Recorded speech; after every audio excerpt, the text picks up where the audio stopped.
Captain's Log, Stardate 3593.6. The Pegasus is en route to the new neutral zone area, KG516, where long-range sensors have detected old-style Federation radio waves in orbit around a Class M planet in an uncharted solar system. We have been ordered to investigate.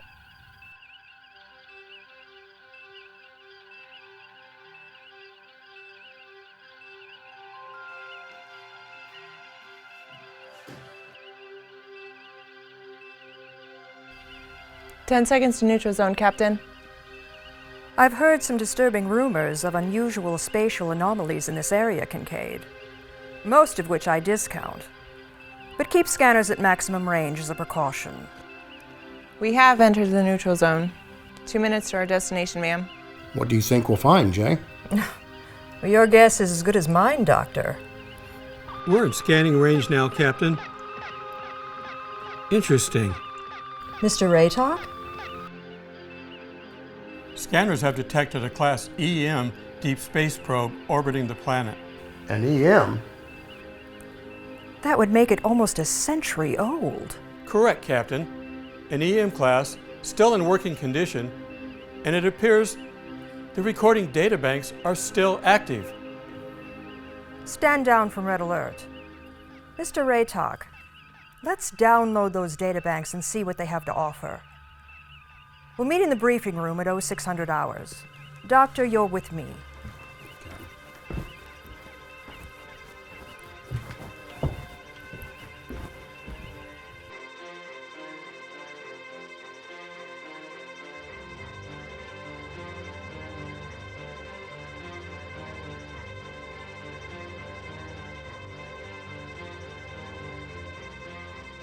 What do we have, everyone?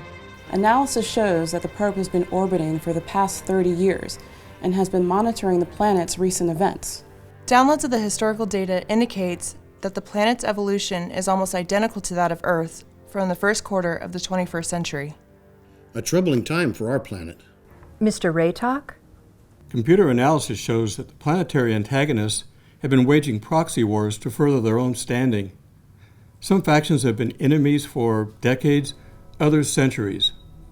In most cases, the conflicts are regional, but recent developments suggest that the major powers may be on the brink of direct confrontation because their favorite states are threatened. Direct? Yes, ma'am. Of immediate concern is the leading superpower, considered historically benevolent, but ever more engaging militarily while working to sustain its own superiority.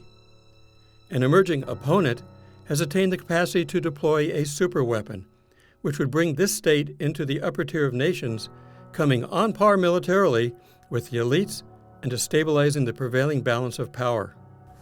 To what end? The superpower, a democratic republic called Akamera, has stated such a step by the developing power Thornarok would be met with force. The superpower has, in rather clandestine fashion, deployed a satellite with offensive sonic disruptor capability that can penetrate deep underground. Intercepts of highly classified electronic communication suggest that the weapon would be used to target enemy heavy water reactors operating below the planet's surface, well out of reach of conventional weapons, but susceptible to man-made earthquakes and cave-ins. My God. Such a surgical strike could be interpreted as a natural phenomenon, provided the superpower were able to keep secret the existence of its offensive satellites, which in themselves are a violation of treaty amongst the comparable powers.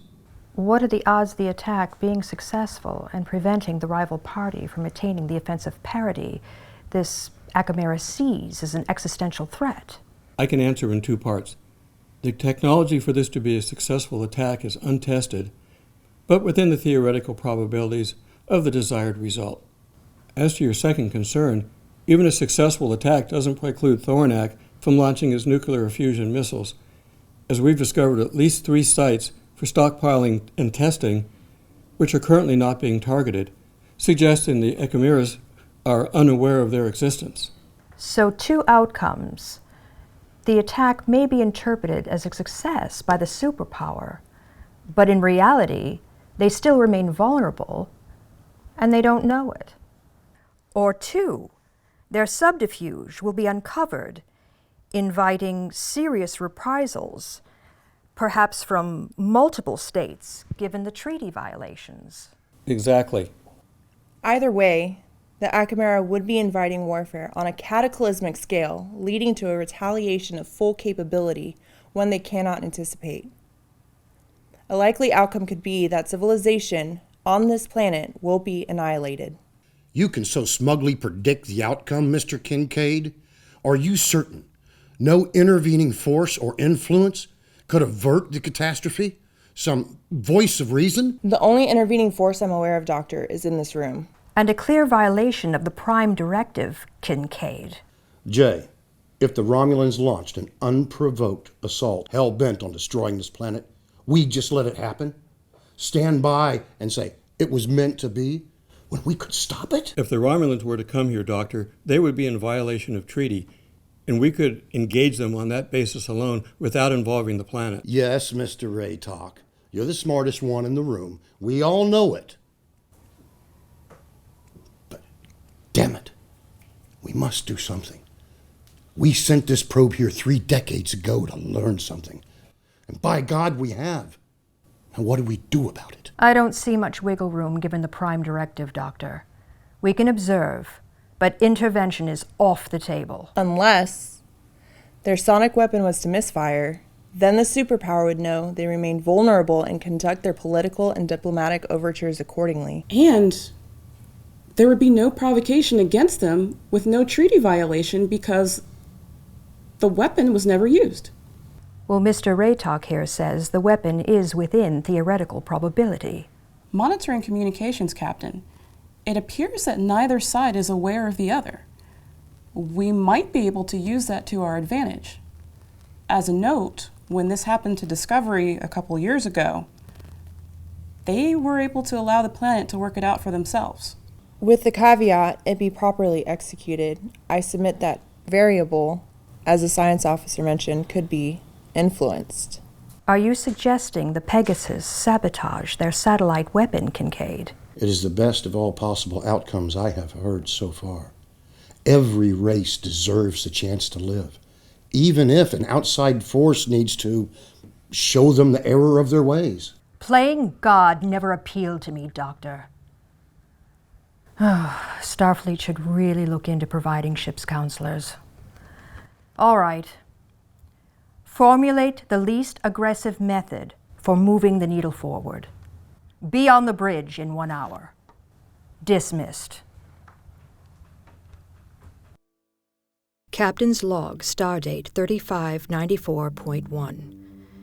After much deliberation, at my sole discretion and direction, the Pegasus will neutralize the sonic disruptor satellite orbiting the planet using a subspace directional electromagnetic pulse from the sensor array. This will be undetectable to the planet's inhabitants and will render the satellite's geopositioning communication system inert. The action we are about to take may very easily be interpreted as a violation of the Prime Directive. I'm not so sure I'm sold on the idea myself. If any of you wish to enter an objection, for the record, you may dissent without prejudice.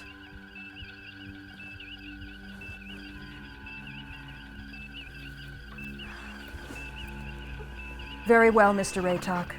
Give me the particulars. We are fully confident that we can disable the satellite with a single burst. In addition, Lieutenant Walker has been studying the planet's Ethernet cloud, a sort of communication hub for the populace. We can then embed certain algorithms that can communicate sub rosa to the various groups on the planet and possibly steer them towards communication, negotiation, and eventually disarmament. In theory, building a rising tide of non-confrontation sentiment, coupled with the acceptance of the emerging power, could be the stepping stone toward pulling this planet back from the brink. It sounds like a good idea to me, Captain. No, I'm sure it does, Doctor. I'll offer your endorsement at my court-martial.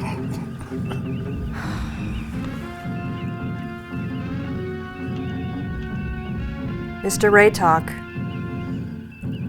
Execute.